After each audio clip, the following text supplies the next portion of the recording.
8:27 de la noche, estamos aquí en Suma Electoral, continuamos. Y durante la segunda ronda electoral del 2018, la ciudadanía se polarizó alrededor de las candidaturas de Fabricio y Carlos Alvarado. En aquel momento se disparó un fuerte movimiento de alineaciones, apoyos y adhesiones. Vamos a recordar algunos de esos momentos y luego volvemos para analizarlos a la luz de lo que ocurre hoy. Adelante. En marzo del 2018, durante la campaña de la segunda ronda electoral, el país se polarizó entre las figuras de Fabricio Alvarado, candidato presidencial que impulsaba el Partido Restauración Nacional, y Carlos Alvarado, candidato del oficialista Partido Acción Ciudadana. La sociedad costarricense se dividió abruptamente en torno a los discursos y las figuras de Fabricio y de Carlos Alvarado, y las distintas figuras públicas y sociales se alinearon tomando posiciones explícitas. Una buena parte de la ortodoxia financiera se alineó alrededor del entonces candidato Fabricio Alvarado. Nombres como el del exgerente del BAC San José, Gerardo Corrales, comenzaron a dar su adhesión al entonces candidato de Restauración Nacional.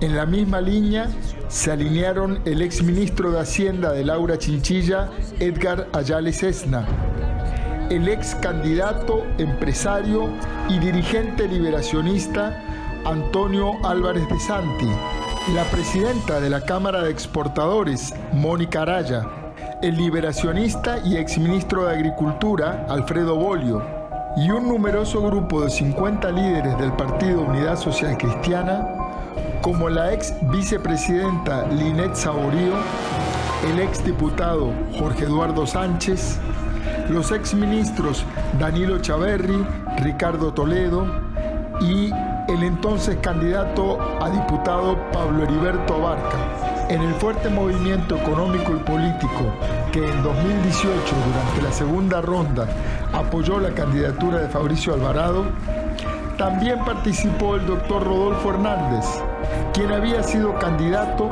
por el Partido Republicano Social Cristiano. Al otro lado de las opciones que tuvo la segunda ronda del 2018, Carlos Alvarado recibió el apoyo del ex candidato presidencial del PUSC, Rodolfo Pisa Escalante, y también otra figura histórica entre los socialcristianos, Rodolfo Méndez Mata, le dio su apoyo al entonces candidato del PAC, Carlos Alvarado. Entre las filas liberacionistas, dos dirigentes de mucho peso se inclinaron por la candidatura de Carlos Alvarado: la ex ministra de Salud, María Luisa Ávila, y el ex ministro de Educación durante las administraciones de Óscar Arias y Laura Chinchilla, Leonardo Garnier. En esta segunda ronda electoral del 2022, las candidaturas de Rodrigo Chávez del Partido Progreso Social Democrático y de José María Figueres del Partido Liberación Nacional también han polarizado al electorado. ¿Volveremos a ver un desfile de dirigentes, empresarios y economistas alineados al lado de cada uno de estos candidatos? Ejercitar la memoria para poder hincar el análisis de los hechos políticos que son consustanciales a la vida nuestra, a la vida de la República.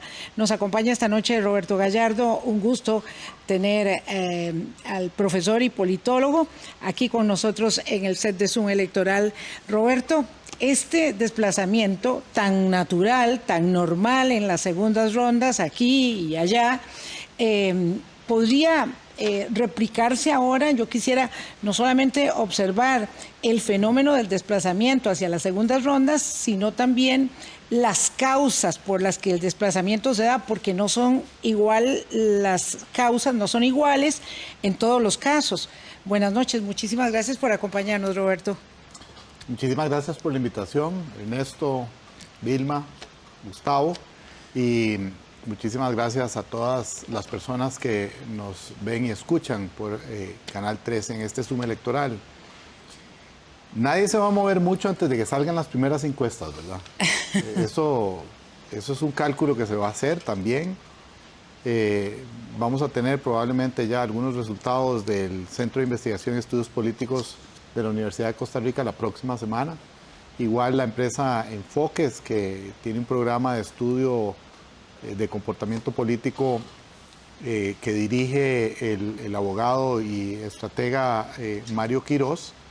Vamos a tener esos resultados la próxima semana. Yo creo que, sin embargo, uno puede intuir que hay discursos que se encuentran por debajo. Y no quiero decir subrepticiamente, ¿verdad? Sino que son discursos que tienen diferentes enfoques, pero que coinciden en una crítica al sistema, en un malestar con el estado de las cosas, ¿verdad? Que se manifiesta tan militantemente con los seguidores de Rodrigo Chávez actualmente, pero que forma parte también del discurso de los nuevos republicanos, como los llamó el invitado anterior, y en general, después de 4 años de discusión de el costo, de la pertinencia, de la eficiencia del Estado costarricense, a partir de la discusión que se dio para aprobar la reforma fiscal, hay mucha gente incómoda con el Estado, hay mucha gente incómoda con las instituciones públicas, hay mucha gente incómoda con el statu quo. Y si bien es cierto,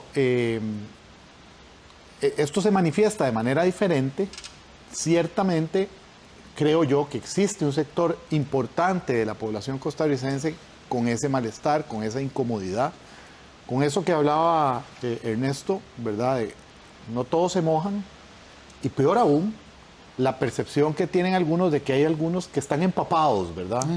Y otros apenas les caen unas gotas. Entonces, esas cosas pueden generar también presión hacia arriba, hacia los dirigentes de los partidos políticos, y los pueden inclinar en una dirección u otra. Ya tenemos un primer pronunciamiento institucional, que es el del Partido Unidad Social Cristiana, que dijo, nosotros nos quedamos por fuera, ¿verdad? Don Fabricio Alvarado dijo, estoy en una profunda reflexión, ¿verdad? Para ver qué vamos a hacer. Y algunos otros actores importantes, Eli Feinsack, por ejemplo, el mismo José María Villalta, han manifestado prudencia en este momento. Yo creo que tiene que ver también mucho con responder a sus propias bases, a cuáles son las aspiraciones de esas bases, ¿verdad? Para no quedarse por fuera, para que no les pase lo que le pasó a Rodolfo Pisa hace 4 años, precisamente, ¿verdad? Que Rodolfo Pisa dio su apoyo, se integró al gobierno, se habló de un gobierno de unidad nacional, y finalmente Rodolfo Pisa terminó fuera del partido, precisamente por haber tomado una decisión que en su momento no era apoyada por las bases del partido. Roberto, aquí 2 cosas que me pareciera que son, me gustaría que te refirieras. Lo primero es que efectivamente pareciera que a la base de esta división o polarización que se está dando hay una crítica al modelo de desarrollo, no solamente digamos al Estado, ¿verdad? Hay una crítica a la forma en que está organizado la sociedad costarricense como un todo, en donde efectivamente hay un sector boyante de la economía apegada al sector financiero exportador y otro agrícola industrial tradicional que se está quedando fuera. Perdón, Gustavo, perdona que te interrumpa, porque también yo creo que las formas son importantes. Y la gente está también un poco en contra de una cierta forma de hacer política. Claro. Un cierto, digamos, no solo la dimensión económica. No solo la visión económica de bienestar, ¿verdad? Sino también la de las formas, ¿verdad? Los mismos de siempre. La tradición, que es una continuación del estado de situación, ¿verdad? A eso iba con la segunda parte de la pregunta. O sea, por un lado está el modelo de desarrollo que efectivamente hace que unos se mojen, ¿verdad? Y otros se empapen. O unos casi no les llegue y otros se empapen, como bien lo señalabas anteriormente.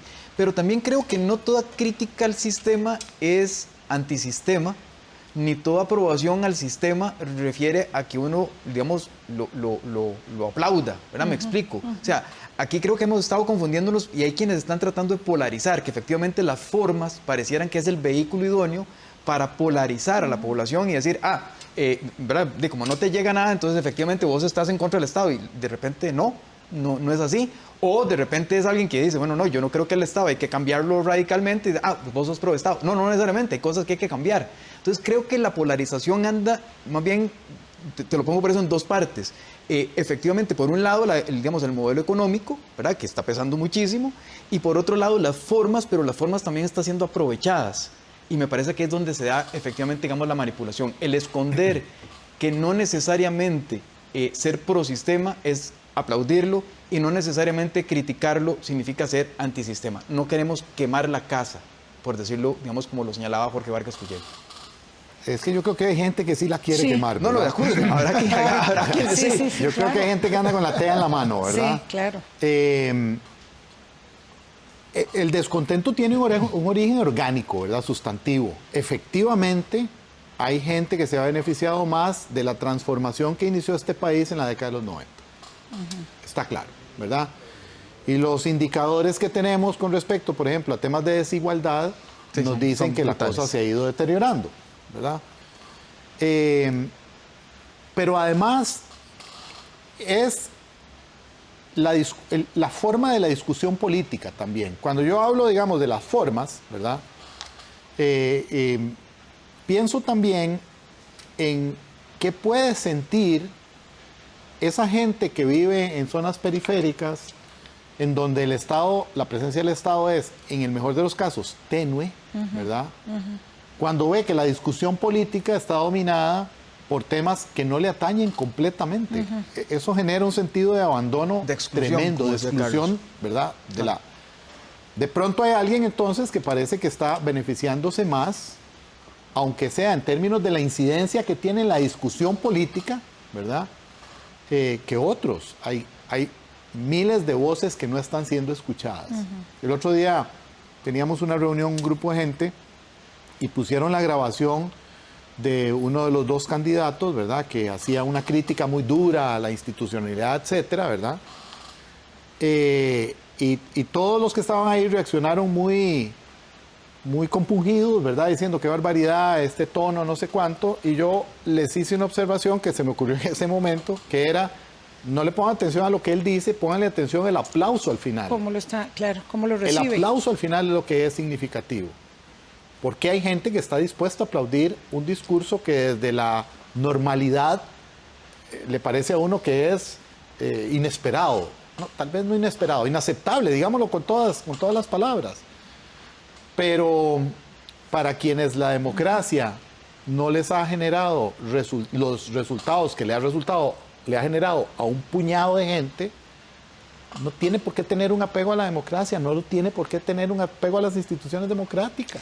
Entonces, Roberto, ¿dirías que una diferencia sustantiva entre la polarización que se produce de cara a la segunda ronda del 2018 y la polarización que podemos estar derivando en curso de cara a esta segunda ronda tiene que ver con un asunto más de fondo? No quiero decir que derechos humanos y matrimonio igualitario no fuera un asunto sustantivo, sobre todo para esa población que no gozaba de un derecho que hoy ya está consolidado en el país, virtud a fallos judiciales y no justamente al desenlace de esa elección, sino a que ahora estamos hablando de exclusiones para mayores grupos de la sociedad, ¿verdad? Para ahí está como muestra de botón las costas, y que entonces esa polarización ya va en términos de los réditos o de la falta de los resultados del sistema democrático como un todo. Yo creo que es incluso más profundo. Yo creo que hace 4 años lo que quedó evidente era que había una buena parte de la población de este país que tenía una visión de mundo distinta. Es una brecha cultural, es que la inequidad económica persistente tiene que generar brechas culturales. Sin las oportunidades que tenemos nosotros de entrar en contacto con el conocimiento, de acceso a internet de banda ancha, de viajar, de estar siendo permeado por distintas visiones, ¿verdad? Es muy fácil que nos perdamos como sociedad. Y lo dicen los datos de Alexander Frank al estudiar el voto por cantón. Hoy hablaba con un colega, amigo común suyo y mío, que está en Suecia en este momento, y el doctor Kevin Casas. Y Kevin me contaba su experiencia porque cuando se dio la elección de Trump en los Estados Unidos, él estaba en Washington, él estaba trabajando allá. Dice que digamos, la sensación más fuerte que había en Washington el día después de las elecciones en que salió electo Donald Trump, era una sensación de desconcierto, de decir, ¿de dónde salió este país? Este país que votó por este señor y lo eligió, ¿verdad? ¿A dónde estaban? Yo creo que a nosotros nos puede estar pasando algo parecido. Ahora, Roberto, con sentido común muy básico, uno dice, vos das dos elementos muy significativos. Por un lado, hay gente con la tea en la mano dispuesta a prenderle fuego al país, aunque se quede sin la alfombra. Le prende fuego a la casa y si salva la alfombra, fantástico. Claro. Y si no la salva... Ernesto, pero es que es una casa que no le da techo a él. Ahí voy, ¿verdad? justamente. Está dispuesto a eso, hay gente, para decir, muy radicalizada, con un enojo muy potente, pero a la vez muy fundado, porque el Estado no le llega. La pregunta es ¿qué podíamos esperar? ¿Podíamos esperar un resultado diferente con este nivel de inequidad y con este nivel de cortocircuito entre los partidos políticos y la gente? Ernesto, yo creo que es ingenuo que pensemos que si seguimos haciendo las cosas como las hemos venido haciendo hasta ahora, vamos a tener los mismos resultados. Y nosotros pensamos en nuestra institucionalidad como un valor dado, como que va a pasar. O sea, ¿por qué va a pasar algo?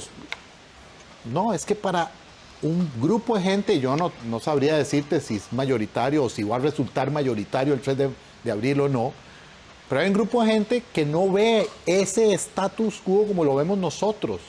No le otorga el mismo valor, no le otorga el mismo peso simbólico, ¿verdad? Ordenador de nuestra vida social. No. Simple y sencillamente es otro país. Un amigo Por decía, eso es que ya lo digo yo, perdieron todo, no les importaría terminar de perder y algo además, que no les funciona. Además, tenemos 25 años de estarnos acusando, todos los que hemos participado en política, de corruptos todos. Ajá. ¿Quién es el más corrupto, verdad? No, vos sos más corrupto, no todos. En un debate político en que todos son iguales, da lo mismo votar por cualquiera. Sí, Por claro. cualquiera. Cualquier opción es válida, ¿verdad? Y a mí me parece que lo que ha faltado es precisamente un examen riguroso, ¿verdad? Que tratemos de acercarnos. Yo he dicho que algo que hay que hacer con ese votante enojado no es criticarlo, no es decirle que es un ignorante, ¿verdad? No es que decirle que no tiene educación. Hay que ir a oír. Y probablemente nos va a costar mucho entender porque nosotros vivimos encerrados en esta burbuja del Valle Central, en unas condiciones de vida y en unas condiciones de discusión intelectual muy particulares, Sí. ¿verdad? Entonces, yo les puedo decir que yo sigo pensando que este país sigue teniendo una reserva de mesura y moderación, ¿verdad? Que se va a expresar de cierta manera. Ojalá alcance. Pero, Gustavo, deberíamos empezar a hacernos la idea de no sorprendernos de ningún resultado el 3 de abril. Eso es lo que yo creo. Volvemos a conversar, don Roberto Gallardo, porque esta conversación no termina, jamás podría terminar en estos minutos. Muchísimas gracias por haber estado con nosotros esta noche. Con mucho gusto. Nos deja pensando. Pausa, regresamos.